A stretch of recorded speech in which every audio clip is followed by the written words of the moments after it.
നമസ്കാരം, പ്രവാസി മലയാളിയിലേക്ക് സ്വാഗതം.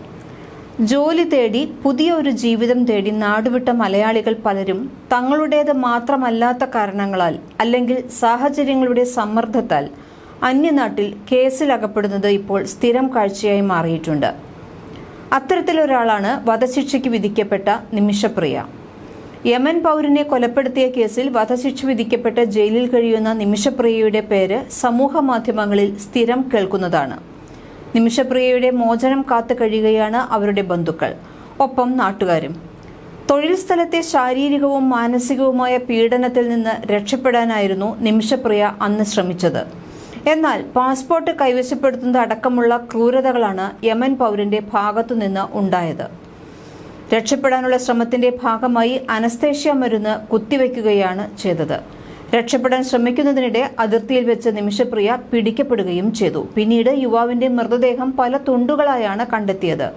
പക്ഷേ അത് നിമിഷപ്രിയ ചെയ്തതല്ല എന്ന് പറയുന്നു. കുറ്റകൃത്യം നിമിഷപ്രിയ ചെയ്തിട്ടില്ല എന്നും അടിച്ചേൽപ്പിക്കപ്പെട്ടതാണ് എന്നുമാണ് കുടുംബം പറയുന്നത്. കേസ് ഉണ്ടായ ഉടൻ ഒരു അഭിഭാഷകനെ ഏർപ്പാടാക്കാൻ 50,000 ഇന്ത്യൻ രൂപ നിമിഷപ്രിയ ആവശ്യപ്പെട്ടിരുന്നു. പക്ഷേ അന്ന് അത് കൊടുക്കാൻ നിമിഷപ്രിയയുടെ കുടുംബത്തിന് കഴിഞ്ഞില്ല. നിമിഷപ്രിയ ജയിലിലായതോടെ കേസിനും മറ്റുമായി വീട് ഉൾപ്പെടെയുള്ള സ്വത്തുക്കൾ ഇവർക്ക് വിൽക്കേണ്ടി വന്നു. നിമിഷപ്രിയയുടെ വധശിക്ഷ സംബന്ധിച്ച വാർത്ത കേട്ടതു മുതൽ അമ്മയും ഭർത്താവും മകളും മാനസികമായി തകർന്നു പോയിരിക്കുകയാണ്. ശിക്ഷ ഇളവ് ലഭിക്കുന്നതിനായി അപ്പീൽ നൽകാൻ കുടുംബസ്വത്തടക്കം വിറ്റാണ് ബന്ധുക്കൾ കോടതിയിൽ പണം കെട്ടിവച്ചിരുന്നത്. വധശിക്ഷ റദ്ദാക്കണമെന്നാവശ്യപ്പെട്ട് നിമിഷപ്രിയ നൽകിയ അപ്പീൽ യമൻ സുപ്രീം കോടതി ഇപ്പോൾ തള്ളിയിരിക്കുകയാണ്. ഇനി യമൻ രാഷ്ട്രപതിക്ക് മാത്രമേ ഇത് സംബന്ധിച്ച അനുകൂല തീരുമാനം കൈക്കൊള്ളാൻ കഴിയുകയുള്ളൂ. അതിനിടെ മോചന ചർച്ചകൾക്കായി യമൻ സന്ദർശിക്കാൻ അനുമതി നൽകണമെന്ന നിമിഷപ്രിയയുടെ അമ്മയുടെ അഭ്യർത്ഥനയും കേന്ദ്ര സർക്കാരിന് മുന്നിലുണ്ട്. ഈ അമ്മയുടെ ആഗ്രഹം മോളെ ഒന്ന് കാണണം, ഒപ്പം കൊല്ലപ്പെട്ട യമൻ പൗരന്റെ കുടുംബത്തെ നേരിൽ കണ്ട് മാപ്പിരക്കണം. മാപ്പ് അപേക്ഷിച്ചാൽ അവർ പൊറുക്കുമെന്ന് തന്നെയാണ് ആ അമ്മ ഉറച്ചു വിശ്വസിക്കുന്നത്. കൊല്ലപ്പെട്ട യമൻ പൗരന്റെ കുടുംബാംഗങ്ങൾക്ക് പണം നൽകി നിമിഷപ്രിയയുടെ മോചനത്തിന് വഴിയൊരുക്കാനാകും എന്ന ഒരു പ്രതീക്ഷ മാത്രമാണ് ഇപ്പോൾ ആ കുടുംബത്തിന് ഉള്ളത്. ബ്ലഡ് മണി അഥവാ ദിയാധനം എന്നാണ് ഈ തുക അറിയപ്പെടുന്നത്. പണം സ്വീകരിക്കാൻ കുടുംബം തയ്യാറായാൽ വധശിക്ഷ മാറി മോചനത്തിന് വഴിതെളിയും. 5 കോടി യമനി റിയാലാണ് ദയാധനമായി വേണ്ടിവരിക എന്നാണ് വിവരം. യമനിലെ വിനിമയ നിരക്ക് പ്രകാരം ഇത് 1.5 കോടി രൂപ വരുമെങ്കിലും സനാ മേഖലയിൽ 1 കോടിയിൽ താഴെയാണെന്നാണ് പറയപ്പെടുന്നത്. എന്നാൽ തുക എത്രയാണെന്ന് ഇതുവരെ തലാലിന്റെ കുടുംബം അറിയിച്ചിട്ടുണ്ടോ എന്നത് വ്യക്തമല്ല. ഇത്രയും പണം എങ്ങനെ ഉണ്ടാക്കുമെന്ന് തീർച്ചയില്ലെങ്കിലും മോചനത്തിനായി ആ ഒരു വഴിയെങ്കിലും തെളിയണം എന്ന പ്രാർത്ഥനയിലാണ് ആ കുടുംബം. യമൻ ജയിലിൽ കഴിയുന്ന നിമിഷപ്രിയയുടെ മോചനത്തിനായി ഇന്ത്യയിൽ സേവ് നിമിഷപ്രിയ ആക്ഷൻ കൗൺസിൽ തന്നെ രൂപീകരിച്ചിട്ടുണ്ട്.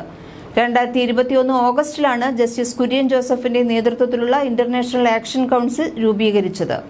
അഭിഭാഷകർ, മുൻ നയതന്ത്ര ഉദ്യോഗസ്ഥർ, വിദേശത്തുള്ള ഇന്ത്യൻ പ്രതിനിധികൾ അടക്കമുള്ളവരാണ് ഈ സംഘത്തിൽ ഉള്ളത്.